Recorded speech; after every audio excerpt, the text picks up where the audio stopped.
ماہنامہ انذار دسمبر 2024 مدیر ابو یحییٰ۔ اس دنیا میں ہم خدا کے سپاہی ہیں جنہیں اپنے خلاف لڑنے کا مشن دیا گیا ہے۔ ہم زندگی میں سب کچھ کرتے ہیں، بس یہی کام نہیں کرتے۔ منزل اور راستہ۔ ہماری والدہ مرحومہ نے ہماری تربیت کو ایک کام سمجھ کر زندگی کے چھوٹے بڑے معاملات میں ہماری بہت رہنمائی کی تھی۔ ان میں سے ایک رہنمائی یہ تھی کہ جب کہیں جانا ہو تو پہلے پورے شعور کے ساتھ اس جگہ کا تعین کرو اور پھر یہ سوچو کہ وہاں تک پہنچنے کا سب سے بہتر راستہ کون سا ہے۔ ایسا کرنے کی صورت میں تم راستہ بھٹکو گے، نہ غلط موڑ مڑ کر وقت اور پیسہ ضائع کرو گے۔ گوگل میپ کی سہولت کے بعد یہ رہنمائی اس لیے اور اہم ہو گئی ہے کہ بارہا معمول کے راستوں پر ٹریفک جام ہوتا ہے اور انسان گھر سے میپ دیکھ کر نکلے تو ایسے کئی مسئلوں سے بچ کر دوسرے راستے سے اپنی منزل پر پہنچ سکتا ہے۔ تاہم یہ رہنمائی دنیا سے زیادہ آخرت کی منزل کے بارے میں درست ہے۔ اس دنیا میں ہر انسان آخرت کی منزل کا مسافر ہے، مگر آخرت کی منزل ایک دوراہے سے گزرتی ہے۔ اس دوراہے کے ایک طرف جنت کا ٹھکانہ ہے اور دوسری طرف جہنم کا انجام۔ بدقسمتی سے بیشتر انسان زندگی کے سفر میں اس دوراہے کے متعلق کچھ نہیں سوچتے اور آخرکار غفلت کا شکار ہو کر جہنم کے انجام تک پہنچ جاتے ہیں۔ دوسری قسم کے لوگ وہ ہوتے ہیں جو جنت کو اپنی منزل تو بناتے ہیں لیکن ایمان و عمل صالح کا وہ راستہ نہیں چنتے جو جنت تک پہنچنے کا واحد راستہ ہے۔ ایسے لوگ کبھی اپنا بھروسہ کچھ ایسے اعمال پر رکھتے ہیں جو قرآن مجید سے مختلف نیکی کا راستہ بتاتے ہیں، کبھی ان خواہشات کا سہارا لیتے ہیں جن کی تردید سے قرآن بھرا ہوا ہے، کبھی یہ سمجھتے ہیں کہ بس مسلمانوں کے گھر پیدا ہو جانا ان کو جنت کی راہ پر لے جائے گا۔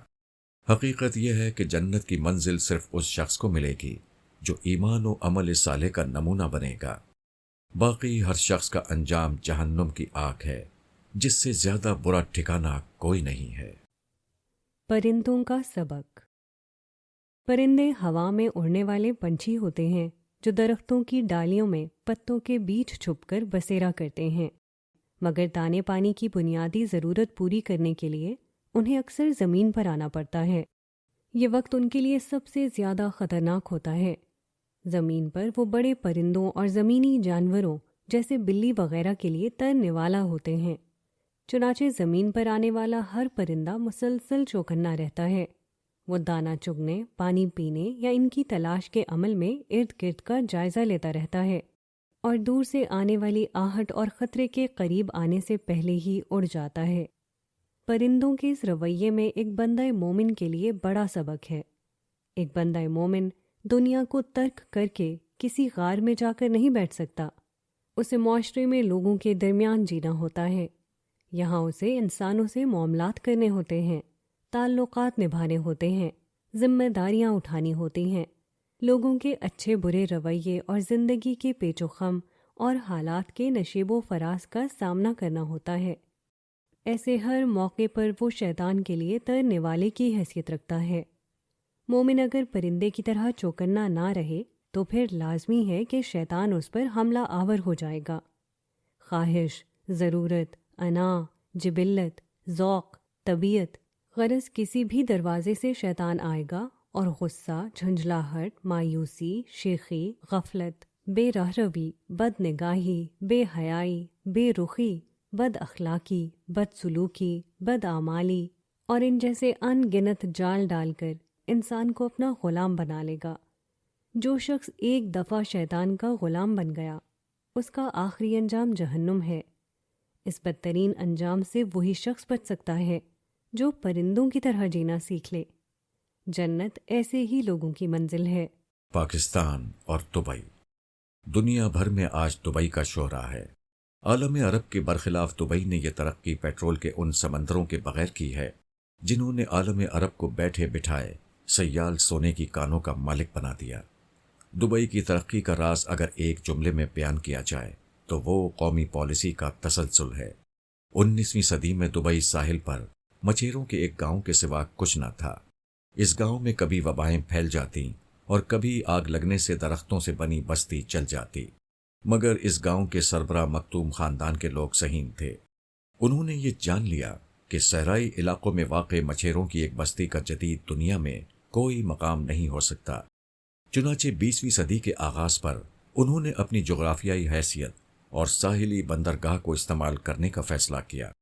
مختوم خاندان نے دبئی کو ٹیکس فری بندرگاہ بنا دیا اور تاجروں کو ہر طرح کی سہولیات اور تحفظ فراہم کرنا شروع کر دیا۔ رواداری اور امن و امان اس کے علاوہ تھا۔ 100 برس گزر گئے مگر دبئی کی اس پالیسی میں کوئی فرق نہیں پڑا۔ پالیسی کی اس تسلسل نے جدید تاریخ کا ایک معجزہ جنم دے دیا۔ ہر طرح کے وسائل سے محروم دبئی دنیا میں تعمیر، ترقی، دولت، سفر و سیاحت اور تجارت کا سب سے بڑا نمونہ بن کر سامنے آیا ہے۔ دبئی میں نہ کوئی انکم ٹیکس ہے، نہ بیشتر شعبوں میں کارپوریٹ ٹیکس ہے، لیکن اس کے باوجود وہ دنیا کے امیر ملکوں میں سے ایک ہے۔ دنیا بھر سے سیاح، تاجر، مسافر اور انویسٹر یہاں آتے ہیں اور بالواسطہ طور پر دبئی کو بے پناہ آمدنی فراہم کرتے ہیں۔ اس کے بالکل برعکس معاملہ پاکستان کا ہے۔ پاکستان جمہوری ملک بھی ہے مگر یہاں اتنی دفعہ مارشل لا لگ چکا ہے کہ گنتی کی اہمیت ختم ہو گئی ہے۔ پاکستان میں کبھی فوجی جنرل صدر بن کر حکومت کرتا ہے اور وزیر اعظم جمہوریت کی نمائندگی کرتا ہے، اور کبھی وزیر اعظم اور صدر کے سویلین ہونے کے باوجود آرمی چیف اصل میں حکومت کرتا ہے۔ پاکستان کبھی اپنی زراعت اور سال میں 3 فصلیں دینے والی زمینوں پر فخر کرتا ہے اور کبھی دیگر ممالک کے لیے صنعتی رول ماڈل کے طور پر سامنے آتا ہے۔ پاکستان کبھی شراب پینے والے اور زنا و بدکاری میں ملوث حکمرانوں کے ماتحت ہوتا ہے اور کبھی تہجد گزار امیر المومنین قسم کے صدور کی فرما روائی میں آ جاتا ہے۔ پاکستان کبھی روشن خیال کی دوڑ میں آگے ہوتا ہے اور کبھی مذہبی انتہا پسندی اور دہشت گردی کا عالمی مرکز گردانا جاتا ہے۔ پاکستان کبھی نیشنلائزیشن میں ملک کی ترقی کا راز ڈھونڈتا ہے اور کبھی پرائیویٹائزیشن میں۔ پاکستان میں کبھی پورے موجودہ پاکستان کو ملا کر ایک یونٹ بنا دیا جاتا ہے اور کبھی اسی خطے میں 4 سے زیادہ صوبے بنانا ناممکن ہو جاتا ہے۔ پاکستان میں کبھی آرمی چیف قوم کا باپ ہوتا ہے اور کبھی وہ میر جعفر بن جاتا ہے۔ کبھی ووٹ کو عزت دی جاتی ہے اور کبھی یہ سبق بھلا دیا جاتا ہے۔ اس طرح کی ان گنت مثالیں ملک کی 75 سالہ تاریخ سے دے کر بتایا جا سکتا ہے کہ اس ملک میں ہر چیز پائی جاتی ہے سوائے پالیسی کے تسلسل کے۔ اسی وجہ سے بے پناہ قدرتی اور انسانی وسائل، بہترین جغرافیے، آبادی اور رقبے میں غیر معمولی ہونے کے باوجود پاکستان دنیا میں تباہی اور ناکامی کا ایک مکمل رول ماڈل ہے۔ پاکستان کے تمام مسائل کا ایک ہی بنیادی حل ہے، وہ یہ کہ ایک قومی پالیسی بنائی جائے اور پھر کسی صورت اس سے انحراف نہ کیا جائے۔ یہ 73 کا متفقہ آئین بنانے سے بڑا کام ہوگا۔ اگر ہم نے یہ قومی پالیسی بنا لی تو ترقی کرنا کوئی مشکل کام نہیں، ورنہ یہ خواب ہر 2-4 سال بعد بکھرتا رہے گا۔ فوری صبر اور فوری شکر۔ بخاری و مسلم میں ایک واقعہ اس طرح بیان ہوا ہے۔ انس بن مالک رضی اللہ عنہ سے روایت ہے کہ نبی اکرم صلی اللہ علیہ وسلم کا گزر ایک عورت کے پاس سے ہوا جو قبر کے پاس بیٹھی رو رہی تھی۔ آپ نے فرمایا کہ اللہ سے ڈرو اور صبر کرو۔ وہ بولی، آپ جائیں، آپ پر تو وہ مصیبت آئی ہی نہیں جو مجھ پر پڑی ہے۔ اس نے آپ کو پہچانا نہ تھا۔ پھر جب لوگوں نے اسے بتایا کہ یہ نبی صلی اللہ علیہ وسلم تھے تو وہ گھبرا کر نبی کریم علیہ السلام کے دروازے پر آئی۔ آپ کے پاس اسے کوئی دربان نہ ملا۔ کہنے لگی، میں نے آپ کو پہچانا نہیں تھا، مجھے معاف کر دیجئے۔ اس پر آپ نے فرمایا، صبر وہی ہے جو پہلے صدمے کے وقت ہو۔ اس واقعے میں حضور کا یہ ارشاد کہ صبر وہی ہے جو مصیبت پیش آنے پر ہو، ایک عظیم حقیقت کا بیان ہے۔ انسانی نفسیات کو اللہ تعالیٰ نے جس طرح بنایا ہے اس پر حقائق کے مطابق ڈھل جانے کی غیر معمولی صلاحیت پائی جاتی ہے۔ انسان اپنی اسی صلاحیت کی بنا پر مشکل ترین حالات میں بھی زندگی کی گاڑی کھینچتا رہتا ہے۔ انسان بدترین صدمے کے بعد بھی سنبھلنے کی غیر معمولی صلاحیت رکھتا ہے۔ اسے ایسے بھی بیان کیا جاتا ہے کہ وقت بہترین مرہم ہے۔ وقت کے ساتھ انسان سخت سے سخت محرومی اور صدمے کی شدت میں بغیر کسی کوشش کے کمی پاتا ہے۔ ایسے میں صبر جیسی عظیم عبادت جس کا اجر ہر پیمانے سے بالا تر ہو کر دیا جائے گا، اسی وقت ادا کی جا سکتی ہے جب مصیبت اور صدمہ تازہ ہو، اس وقت انسان کی تکلیف کی شدت عروج پر ہوتی ہے۔ لوگ اس موقع پر جزا فضا کرتے ہیں، خدا سے شکوہ شکایت کرتے ہیں، بے صبری اور پست حوصلگی سے کام لیتے ہیں۔ اس کے برعکس کوئی شخص اگر ایسے موقع پر اللہ کے فیصلے پر راضی ہو جائے، اس کی آنکھیں گرچہ آنسو بہائیں مگر اس کا دل خدا کی ہستی سے ہر شکوے شکایت سے خالی ہو، اس کی عقل خدا کے فیصلے پر راضی ہو اور اس کی طبیعت مایوسی اور پست ہمتی سے بلند ہو، تو ایسا انسان خدا کی مائیت، عنایت، رحمت اور فضل کا ایسا تجربہ کرتا ہے جس کا موازنہ کسی اور عمل سے نہیں کیا جا سکتا۔ رہا اجر آخرت تو وہ بیان ہو چکا ہے کہ ہر پیمانے سے بالا تر ہو کر دیا جائے گا۔ یہی معاملہ نعمت پر شکریہ کا ہے۔ جس وقت انسان کو نعمت ملتی ہے اس وقت انسان اپنی طبیعت میں راحت، سکون، خوشی اور سرشاری کی غیر معمولی کیفیت میں ہوتا ہے۔ یہی وہ موقع ہوتا ہے کہ انسان شکر ادا کرتا ہے تو اس کے جذبے میں صداقت اور احساس میں شدت خود بخود پیدا ہو جاتی ہے۔ وقت کے ساتھ ساتھ چونکہ ہر نعمت اپنی حیثیت کھوتی چلی جاتی ہے، اس لیے اس کے بعد جب انسان شکر ادا کرتا ہے تو بلا شبہ وہ اپنی جگہ عین مطلوب ہے، لیکن اس کے جذبہ و احساس کی وہ ابتدائی کیفیت فطری طور پر باقی نہیں رہتی۔ یہی وہ پس منظر ہے جس میں ایک بندہ مومن زندگی میں صبر و شکر کے ساتھ نہ صرف زندگی گزارتا ہے بلکہ تازہ غم اور فوری نعمت کو آخرت کمانے کا ایک عظیم موقع سمجھ کر نماز، صبر اور سجدہ شکر ادا کر کے خدا کا قرب اور اجر آخرت کا طلبگار بنتا ہے۔ اس رویے کا نتیجہ یہ نکلتا ہے کہ ایک طرف تو ایسے شخص کا اجر بڑھتا ہے مگر اس کے ساتھ صدمہ اسے توڑ پاتا ہے اور نہ نعمتیں اسے غافل کر پاتی ہیں۔ ایسے شخص کی نفسیات مضبوط ہوتی چلی جاتی ہے اور اس کی نعمتوں میں اضافہ ہوتا چلا جاتا ہے۔ اس کے برعکس جو شخص صدمے پر آپے سے باہر ہو جاتا ہے اور نعمت پر فخر و غفلت میں مبتلا ہوتا ہے، اسے آخرت میں خسارے کے سوا کچھ نہیں ملتا۔ لیکن اس کے ساتھ دنیا میں بھی صدمات اس کی نفسیات کو توڑ کر رکھ دیتے ہیں اور نعمتوں میں سے برکت اٹھ جاتی ہے۔ یہ دنیا و آخرت کی وہ محرومی ہے جس سے ہر بندہ مومن کو بچنا چاہیے۔ سود، قرآن مجید اور موجودہ معاشی نظام۔ آئین پاکستان میں ہونے والی 26ویں ترمیم کے عمل میں سود کا معاملہ ایک دفعہ پھر نمایاں ہو کر سامنے آ گیا ہے۔ اس آئینی ترمیم کے تحت سود کو 1 جنوری 2028 تک مکمل طور پر ملک سے ختم کر دیا جائے گا۔ یہ اس پہلو سے بڑی خوشائن بات ہے کہ جب تک سودی نظام باقی ہے، لوگوں میں اخلاقی اصولوں کو پامال کر کے اپنے مال میں اضافے کی ذہنیت باقی رہے گی، جبکہ اس ذہنیت کو ختم کرنا بنیادی دینی مقاصد میں سے ایک ہے۔ سود اسلامی تعلیم کے بنیادی اصولوں کے خلاف کھڑا ہے، اس لیے دین اسلام نے سود کو بہت سختی کے ساتھ پورے نظام سے نکالا تھا۔ نہ صرف آخرت کے پہلو سے اسے کبیرہ گناہوں میں شامل کیا گیا ہے، بلکہ قانونی پہلو سے بھی حکومتی سطح پر اسے طاقت کے ساتھ روکنے کا حکم دیا گیا تھا۔ جب تک اسلامی تہذیب کا دنیا میں غلبہ رہا، یہ برائی مجموعی طور پر دنیا کے نظام میں بہت زیادہ عام نہ تھی۔ اس دور میں یہ بات طے تھی کہ تاجر منافع لے گا، مزدور مزدوری لے گا، اپنی چیز یا جگہ کرائے پر دینے والا استعمال کا کرایہ لے گا۔ البتہ سرمایہ کی فراہمی کے لیے ہمارے اہل علم نے سودی قرض کی جگہ مضاربت کا اصول اختیار کر لیا، جس میں سرمایہ کار نفع و نقصان دونوں میں حصے دار ہوتا ہے۔ اس کی منفعت متعین نہیں بلکہ نفع کے لحاظ سے کم یا زیادہ ہوتی رہتی تھی۔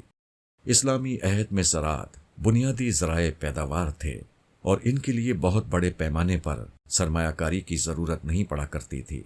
چنانچہ مضاربت کی بنیاد پر سرمایہ کی فراہمی سے زیادہ مسائل سامنے نہیں آئے۔ تاہم دور جدید میں جب مغربی تہذیب کا غلبہ ہوا اور صنعتی انقلاب کے بعد بڑے پیمانے پر پیداوار کا سلسلہ شروع ہوا تو باقی تصورات تو لے لیے گئے، مگر سرمایہ کی فراہمی کے اصول میں مضاربت کے بجائے سود کا اصول اختیار کیا گیا۔ اس کی وجہ یہ تھی کہ بڑے پیمانے پر پیداوار کے لیے سرمایہ بینک فراہم کرتے ہیں۔ یہ سرمایہ وہ لوگوں کی بچتوں سے اکٹھا کرتے ہیں اور آگے کاروبار کرنے والوں کو دے دیتے ہیں۔ حقیقی زندگی میں کاروبار میں نفع و نقصان دونوں ہوتے ہیں۔ اگر کاروبار کرنے والے اصل سرمایہ ہی میں نقصان کر دیتے تو وہ اپنے کھاتہ داروں کا اعتماد کھو دیتے اور یہ کام قابل عمل نہیں رہتا۔ چنانچہ بینکوں نے سرمایہ کے عوض سود کا طریقہ اختیار کیا، یعنی وہ کاروبار کرنے والوں کو پیسے قرض دے کر ان سے متعین سود لیتے، کچھ حصہ خود رکھتے اور باقی اپنے کھاتے داروں میں بانٹ دیتے۔ کسی کاروبار کو نقصان ہو جاتا تو وہ اس کے اثاثے جو ان کے پاس ضمانت کے طور پر رکھے ہوتے انہیں بیچ کر نہ صرف اصل سرمایہ وصول کرتے بلکہ اس عرصے میں چڑھ جانے والی تمام سودی رقم کو بھی حاصل کر لیتے۔ یہ بلا شبہ ظلم ہے۔ قرآن مجید نے سود کی حرمت کی بنیادی علت یہی ظلم بیان کی ہے۔ ارشاد باری تعالیٰ ہے، ایمان والو اگر تم سچے مومن ہو تو اللہ سے ڈرو اور جتنا سود باقی رہ گیا ہے اسے چھوڑ دو، لیکن اگر تم نے ایسا نہیں کیا تو اللہ اور اس کے رسول کی طرف سے جنگ کے لیے خبردار ہو جاؤ، اور اگر توبہ کر لو تو تمہاری اصل رقم کا تمہیں حق ہے، نہ تم کسی پر ظلم کرو گے نہ تم پر ظلم کیا جائے گا۔ البقرہ آیات 278 تا 279۔ ان آیات میں ظلم کو سود کی حرمت کی علت کے طور پر بیان کیا گیا ہے، لیکن ان آیات کو غور سے دوبارہ پڑھیے اور بار بار پڑھیے۔ ان میں ظلم کا ذکر یک طرفہ نہیں بلکہ دو طرفہ ہے۔ کہا گیا ہے کہ نہ تم ظلم کرو گے نہ تم پر ظلم کیا جائے گا، پیچھے سود لینے سے منع کیا گیا ہے، یہ ظلم ہے، مگر ساتھ یہ بھی کہا گیا ہے کہ تم پر ظلم نہ کیا جائے گا، یعنی اصل رقم لینے کا تمہیں حق ہے، جو تمہیں نہیں ملے گی تو یہ تم پر ظلم ہوگا۔ چنانچہ واضح ہوا کہ اصل رقم واپس ادا کرنا ہر حال میں ضروری ہے۔ یہ نہیں کیا گیا تو پھر جس نے پیسے دیے ہیں اس کے ساتھ ظلم ہوگا۔ جس طرح پہلی چیز حرام ہے اسی طرح دوسری چیز بھی حرام ہے۔ چنانچہ جو شخص کسی بھی دوسرے شخص کو پیسے دے اسے اس کی اصل رقم ہر حال میں ملنی چاہیے، چاہے وہ ذاتی ضرورت کے لیے ہو یا کاروباری ضرورت کے لیے۔ البتہ سوال یہ پیدا ہوتا ہے کہ کوئی شخص کسی دوسرے کو اس کی ضرورت میں پیسے دے گا ہی کیوں؟ قرآن نے اس سوال کا یہ جواب دیا ہے کہ کوئی شخص محتاج اور ضرورت مند ہے تو مالداروں کو فی سبیل اللہ اس کی مدد کرنی چاہیے، اس کا اجر وہ اللہ کے ہاں پائیں گے، یہی افضل ہے۔ تاہم اگر کوئی یہ نہیں کر سکتا تو وہ قرض کے طور پر ضرورت مند کی مدد کر دے اور مقررہ وقت پر اپنے پیسے واپس لے لے۔ وہ اگر اپنے دیے ہوئے قرض پر کوئی اضافی رقم مانگتا ہے تو پھر بلا شبہ یہ مقروض کے ساتھ ظلم ہے، کیونکہ وہ شخص تو سارے پیسے اپنی ضرورت پر خرچ کر چکا، اس کے لیے تو اصل رقم جمع کر کے لوٹانا ایک بہت بڑا مسئلہ ہے۔ ایسے میں اضافی رقم مانگنا ظلم ہے، مگر اپنی اصل رقم لینا ظلم نہیں۔ لیکن یہاں ایک سوال یہ پیدا ہوتا ہے کہ جو شخص قرض مانگ رہا ہے وہ کسی بیماری، بچی کی شادی یا کسی اور بنیادی ضرورت کے لیے پیسے نہیں مانگ رہا بلکہ خود کاروبار کر کے اس سے پیسے کما رہا ہے، تو کیا قرض دینے والا اس سے منافع سے کوئی حصہ مانگ سکتا ہے؟ قرآن مجید اس سوال کے جواب میں خاموش ہے، لیکن عقل عام بتاتی ہے کہ ایسا کوئی معاملہ ظلم کی بنیادی علت کے زمرے میں نہیں آتا جسے سود کی وجہ حرمت قرار دیا گیا ہے۔ قرض لے کر کسی نے پیسے ہی کمانے ہیں تو 100 روپے کما کر وہ 20 روپے کا کاروبار کے لیے سرمایہ فراہم کرنے والے کو ادا کرے تو کس اصول پر یہ غلط ہے؟ وہ شخص ملازموں کو تنخواہ دے رہا ہے، دکان کا کرایہ دے رہا ہے، خود منافع لے رہا ہے۔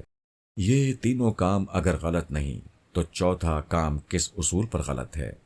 ہمارے فقہا مزارمت میں اس چیز کو پہلے ہی درست مان چکے ہیں، چنانچہ یہاں سے یہ اصول سامنے آتا ہے، سود سے پاک کسی بھی قابل عمل نظام میں سرمایہ کار منافع میں سے اپنا حصہ لے سکتا ہے۔ دوسرا اصول اصل سرمایہ واپس لینے کی اجازت ہے۔ اس حوالے سے قرآن مجید دو ٹوک فیصلہ سنا چکا ہے کہ اصل سرمایہ واپس لینے کا حق سرمایہ کار کو حاصل ہے۔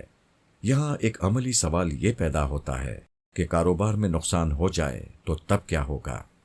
اس کا جواب خود قرآن مجید کی روشنی میں یہ ہے کہ جب منافع ہو ہی نہیں رہا تو اسے مانگنا ظلم ہے، لیکن اصل سرمایہ مانگنا کسی پہلو سے ظلم نہیں، بلکہ یہ نہ ملا تو خود پیسے دینے والے کے ساتھ ظلم ہو جائے گا۔ اس معاملے کو سمجھنے کے لیے قرآن مجید کے اس حکم کو دیکھیے جو مذکورہ بالا آیات میں موجود ہے۔ اس میں سود کو اللہ اور رسول کے خلاف اعلان جنگ قرار دے کر اصل رقم واپس کرنے کا حکم دیا گیا ہے۔ یہ اخلاقی حکم نہیں بلکہ ریاستی فیصلہ ہے جس کی خلاف ورزی کی صورت میں ریاست نے کارروائی کرنی تھی۔ چنانچہ جن لوگوں نے سودی قرض لے رکھے تھے انہیں کاروبار سے فوراً رقم نکال کر پیسے واپس کرنے تھے۔ ہر کاروباری شخص جانتا ہے کہ کاروبار سے سرمایہ فوراً نکالا جائے تو اس میں نقصان کا امکان ہوتا ہے۔ اس حقیقت کے باوجود قرآن نے اصل رقم واپس کرنے کا حکم دیا، لیکن صورتحال کی نزاکت کے پیش نظر قرض دینے والوں کو اگلی ہی آیت میں یہ توجہ دلا دی کہ اگر کسی مقروض کے ساتھ یہ صورتحال پیش آ جائے اور وہ فوری طور پر پیسے واپس کرنے کے قابل نہ ہو تو پھر اسے مہلت دے دو، اور اگر کلی یا جزئی طور پر اپنی رقم معاف کر دو تو یہ آخرت کے پہلو سے بہتر ہے۔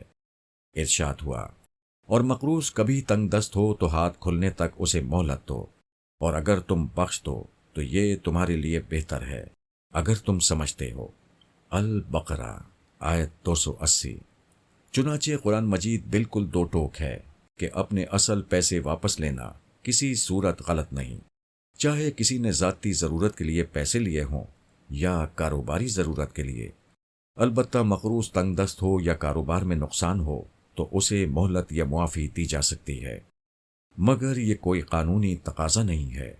اصل رقم مانگنے کا حق اپنی جگہ بالکل درست ہے۔ چنانچہ قرآن مجید کی روشنی میں موجودہ دور میں ہر وہ معاشی نظام عین اسلامی ہے جس میں سرمایہ کار کو منافع میں سے حصہ ملے۔ نقصان کی شکل میں وہ کوئی اضافی پیسے نہیں مانگ سکتا، لیکن اپنی اصل رقم واپس لینے کا حق اسے ہر حال میں باقی رہے گا۔ چنانچہ قرآن مجید کی روشنی میں موجودہ بینکنگ اور معاشی نظام میں جس اصلاح کی ضرورت ہے وہ یہ ہے کہ سود کے بجائے منافع میں حصے کا طریقہ اختیار کیا جائے جو نہ سود ہے اور نہ کسی اور پہلو سے حرام ہے۔ دوسرا یہ کہ کاروباری شخص نقصان کر دے تو ایسے میں اس سے منافع نہ لے، لیکن اپنی اصل رقم بہرحال واپس لے سکتے ہیں۔ یہی وہ طریقہ ہے جس میں اسلامی اصولوں کے مطابق موجودہ معاشی نظام میں سرمایہ فراہم کیا جا سکتا ہے اور دونوں فریقوں کو ظلم سے بچا کر عدل و انصاف کے مطابق معاملات چلائے جا سکتے ہیں۔ لاہور کا واقعہ، اصل سبق کیا ہے؟ پچھلے دنوں سے سوشل میڈیا پر ایک طالبہ سے زیادتی کے اس واقعے کا چرچا ہوا جس میں طلباء کا احتجاج اور توڑ پھوڑ، اسمبلی کے سامنے دھرنا، پولیس کا لاٹھی چارج، معروف اداکاراؤں اور خواتین کے حقوق کی تنظیموں کے مذمتی بیانات، حکومتی تحقیقاتی کمیشن، پولیس کی تفتیش، سب کچھ موجود تھا، مگر وہ طالبہ موجود نہیں تھی جس کے ساتھ زیادتی کا یہ مبینہ واقعہ پیش آیا۔ جس بچی کی نشاندہی کی گئی اس کے والدین اور چچا نے کیمرے کے سامنے آ کر بتایا کہ ان کی بچی گھر میں گرنے کی وجہ سے ہسپتال میں تھی، اور ایسا الزام ان کے اور بچی کے لیے بہت تکلیف دہ ثابت ہوا ہے۔ جس گارڈ پر یہ الزام ہے اس کو گرفتار کر کے تحقیقات کی گئیں تو معلوم ہوا کہ CCTV فوٹیج کے مطابق وہ گارڈ اس تہخانے میں آیا ہی نہیں جسے جرم کے جائے وقوع کے طور پر بیان کیا جا رہا ہے۔ کوئی گواہی بھی نہیں ملی جس نے اسے وہاں جاتے ہوئے دیکھا ہو۔ یہ واقعہ توہین رسالت کے ان جھوٹے واقعات جیسا ہی ثابت ہوا جن میں ایک جھوٹی داستان پھیلا کر کسی نہ کسی شخص کی جان لے لی جاتی ہے۔ اس طرح کے واقعات یہ بتاتے ہیں کہ ہمارا معاشرہ اخلاقی طور پر ہی دیوالیہ نہیں ہوا بلکہ نفسیاتی طور پر بھی نارمل نہیں رہا۔ مذہبی لوگ ہوں یا غیر مذہبی لوگ، ان کو اپنے جذبات کے نکاس کے لیے کوئی اطلاع چاہیے۔ اس کے بعد تصدیق کے عمل سے گزرے بغیر لوگ آخری قدم تک اٹھا لیتے ہیں۔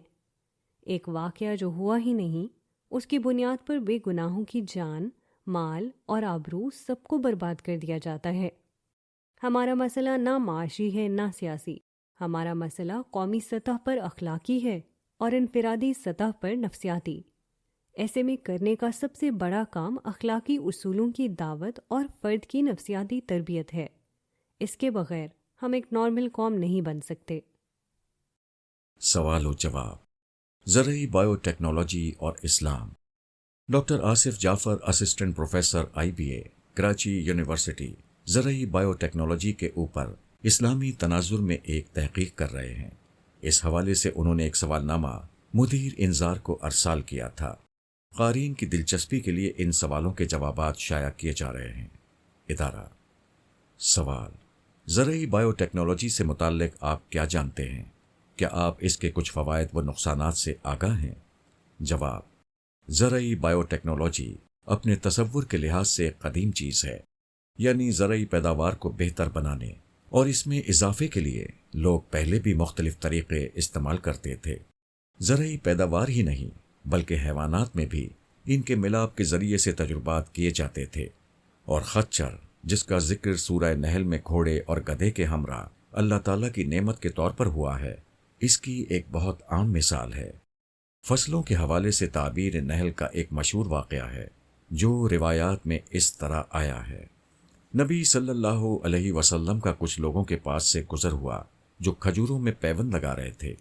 آپ نے فرمایا، اگر تم یہ نہ کرو تو بھی ٹھیک رہے گا۔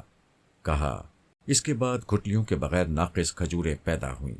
پھر کچھ دنوں کے بعد آپ کا ان کے پاس سے گزر ہوا تو آپ نے فرمایا، تمہاری کھجوریں کیسی رہیں؟ انہوں نے مسئلہ بتاتے ہوئے کہا، آپ نے اس طرح فرمایا تھا۔ آپ صلی اللہ علیہ وسلم نے فرمایا، تم اپنی دنیا کے معاملات کو زیادہ جاننے والے ہو۔ مسلم رقم 6128۔ حضور مکے کے رہنے والے ایک تاجر تھے، جبکہ انصار مدینہ زراعت پیشہ تھے۔ حضور کو ان کا پیوندکاری کا فعل مناسب نہ لگا تو آپ نے اس پر ایک تبصرہ کر دیا۔ نتیجہ یہ نکلا کہ فصل اچھی نہ ہوئی۔ حضور نے اس پر لوگوں کو سمجھایا کہ میں نے جو کہا وہ دینی حکم کے طور پر نہیں تھا، یہ تمہاری دنیا کے معاملات ہیں۔ اگر تجربے سے معلوم ہے کہ اس کا نتیجہ اچھا ہوگا تو کر لیا کرو۔ اس سے بھی واضح ہوتا ہے کہ نہ صرف اس طرح کے طریقے عام تھے بلکہ دین کو زراعت اور جانوروں دونوں لحاظ سے ان چیزوں پر کوئی اعتراض نہیں۔ اس کے فوائد تو ہر اس شخص کو معلوم ہے جو اس شعبے کا کچھ علم رکھتا ہو۔ البتہ نقصانات پچھلے زمانوں میں بس اتنے ہی سامنے آئے تھے کہ جیسے خچر اپنی نسل آگے نہیں بڑھا سکتا، لیکن اصل جانور جن کے ملاپ سے یہ پیدا ہوتے ہیں وہ باقی تھے، تو نقصان تو کوئی خاص نہیں تھا، لیکن فائدہ خچر جیسے جانوروں کی شکل میں سامنے آ گیا تھا۔ دور جدید میں بھی فصلوں کے تحفظ اور اضافے کے پہلو سے تو یہ کافی مؤثر ہیں، لیکن ماہرین سے سنا ہے کہ اس سے غذائیت متاثر ہوتی ہے، جو ظاہر ہے کہ صارفین کا بہت بڑا نقصان ہے۔ سوال، آپ کے خیال میں ٹیکنالوجی کو اپنانے یا نہ اپنانے کے حوالے سے بنیادی اسلامی اصول کیا ہیں، خصوصاً بائیو ٹیکنالوجی کے حوالے سے؟ جواب، ٹیکنالوجی اپنانے کے لحاظ سے اسلام کا بنیادی اصول انسانیت کا نفع ہے۔ کوئی بھی چیز اگر اپنے اندر انسانیت کے لیے نفع بخشی کا پہلو رکھتی ہو اور اس کے ساتھ کوئی اخلاقی خرابی پیدا نہ کر رہی ہو تو اسے اختیار کرنے میں کوئی حرج نہیں۔ یہی اصول بائیو ٹیکنالوجی کے اوپر بھی لاگو ہوگا۔ اس میں ایک اضافی چیز خور و نوش کے باب میں حلت و حرمت کا اسلامی اصول ہے، جو تمام طیبات کو جائز اور خبائث کو حرام ٹھہراتا ہے۔ خبائث وہ چیزیں ہیں جن کا ناموضوع ہونا انسانی فطرت کو معلوم ہوتا ہے، اور انسان کی طبیعت کو ایسی چیزوں سے کراہیت آتی ہے اور ان کا کھانا پینا انسان پسند نہیں کرتے۔ چنانچہ اس اصول کو بھی بائیو ٹیکنالوجی کے استعمال میں ملحوظ رکھنا ضروری ہوگا۔ سوال، آپ کے خیال میں بائیو ٹیکنالوجی، جس کے کچھ عمومی فوائد بھی ہیں لیکن اس سے ماحولیاتی مسائل بھی پیدا ہوتے ہیں، اس میں اسلامی نقطۂ نظر کیا ہے؟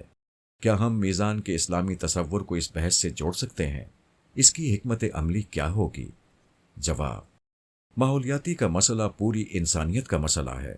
اگر کسی ٹیکنالوجی سے ماحولیات کے مسائل پیدا ہوتے ہیں تو ظاہر ہے کہ اس کے استعمال کا مطلب انسانیت کو خطرے میں ڈالنا ہے۔ تاہم اس حوالے سے عملی مسئلہ یہ ہے کہ یہ اثرات فوری نتائج پیدا نہیں کرتے۔ مزید یہ کہ بڑے بڑے اداروں اور ملکوں کے بھی اس حوالے سے مالی مفادات ہوتے ہیں، چنانچہ عملی طور پر اس اصول کو لاگو کرنے میں ہمیشہ مسائل رہے ہیں۔ قرآن نے جب یہ حکم دیا ہے کہ میزان میں کمی بیشی نہ کی جائے تو اصلاً اس سے مراد باہمی معاملات میں لینے اور دینے کے پیمانے ایک رکھنا ہے تاکہ کسی فریق کو نقصان نہ ہو، مگر اس سے یہ اصول یقیناً نکلتا ہے کہ کسی ملک یا فرد کے فائدے کے لیے پوری انسانیت کو نقصان نہیں پہنچایا جا سکتا ہے۔ ایسے میں کسی بھی ٹیکنالوجی کے استعمال کے بعد ایک طویل عرصے تک اس پر نظر رکھنی ضروری ہوتی ہے، اور یہ واضح ہو جائے کہ یہ ماحولیاتی مسائل پیدا کر رہی ہے تو بین الاقوامی طور پر اس پر پابندی عائد کرنا ضروری ہے۔ سوال، کسی ٹیکنالوجی پر مالکانہ حقوق کی وجہ سے پیدا ہونے والے معاشرتی اور معاشی مسائل پر آپ کے خیال میں اسلامی نقطۂ نظر کیا ہے؟ جواب، ٹیکنالوجی تو جو ملک یا ادارہ پیدا کرتا ہے اس پر مالکانہ حقوق تو اسی کے ہوتے ہیں، لیکن زراعت کا تعلق خوراک سے ہے جو انسانیت کی بنیادی ضرورت ہے۔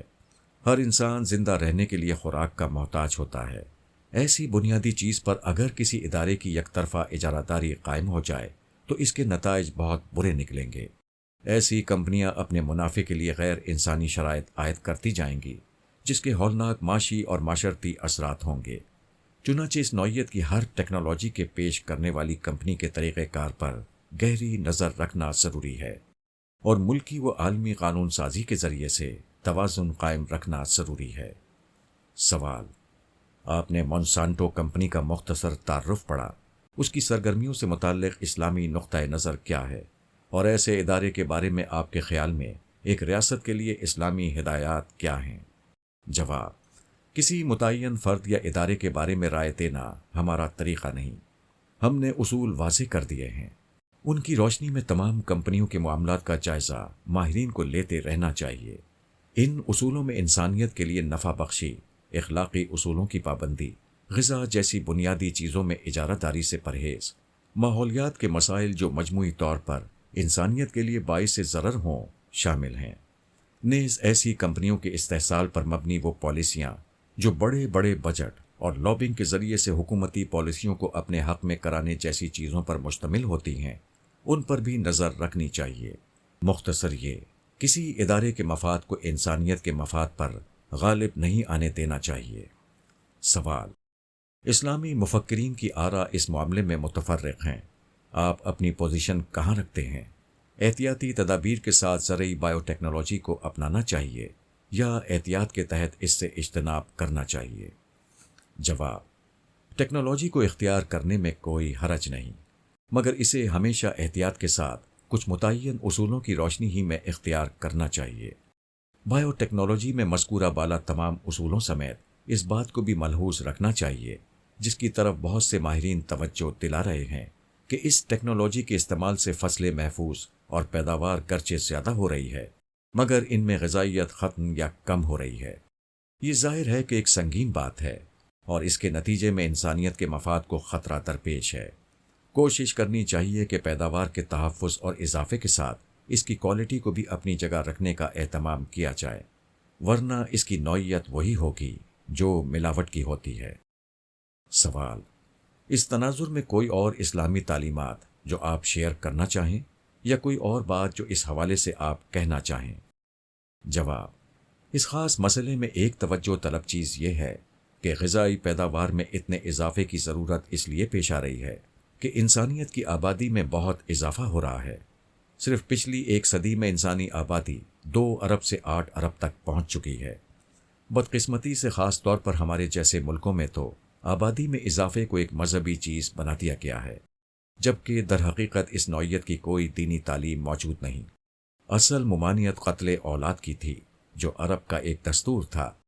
ایک روایت جو اس حوالے سے مشہور ہے کہ ایسی عورت سے شادی کرو جو خوب محبت کرنے والی، زیادہ بچے جننے والی ہو، اس لیے کہ میں تمہاری کثرت کی وجہ سے قیامت کے دن دوسری امتوں پر فخر کروں گا۔ اول تو یہ روایت سنتاً طبقہ اولیٰ کی کتب احادیث جیسے بخاری و مسلم میں نہیں ملتی، جن میں سند کی صحت اور متن کی درستی کا بہت اہتمام کیا جاتا ہے۔ پھر یہ کہ اس کے متن میں بنیادی مسئلہ یہ ہے کہ شادی سے پہلے یہ کیسے پتہ چل سکتا ہے کہ کوئی عورت زیادہ بچے پیدا کرنے والی ہے؟ یہ بات تو شادی کے بعد ہی معلوم ہو سکتی ہے۔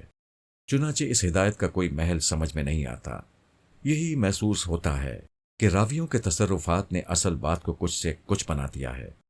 چنانچہ زیادہ سے زیادہ یہ بات کہی جا سکتی ہے کہ کسی صاحب نے حضور سے مشورہ چاہا کہ انہیں نکاح کے لیے ایک بانجھ خاتون ملی ہے جو خاندانی اور خوبصورت ہے، ظاہر ہے کہ وہ کوئی مطلقہ یا بیوہ خاتون ہوگی، تبھی اس کا بانجھ ہونا معلوم ہوگا۔ چنانچہ ان کو تلقین کی گئی کہ حسن و جمال اور نسب و نام کے بجائے صاحب اولاد ہونے کو ترجیح دو۔ اس موقع پر حضور نے کثرت امت پر اپنے فخر کے حوالے سے کوئی بات کہہ بھی دی ہوگی تو آپ کے پیش نظر صحابہ کرام تھے جو خیر امت تھے، ہمارے جیسے لوگ نہیں، جن کے بارے میں اقبال نے بجا طور پر کہا ہے کہ امتی باعث رسوائی پیغمبر ہیں، ہم تو جیسے ہیں اس سے زیادہ بری اولادیں پیدا کر رہے ہیں۔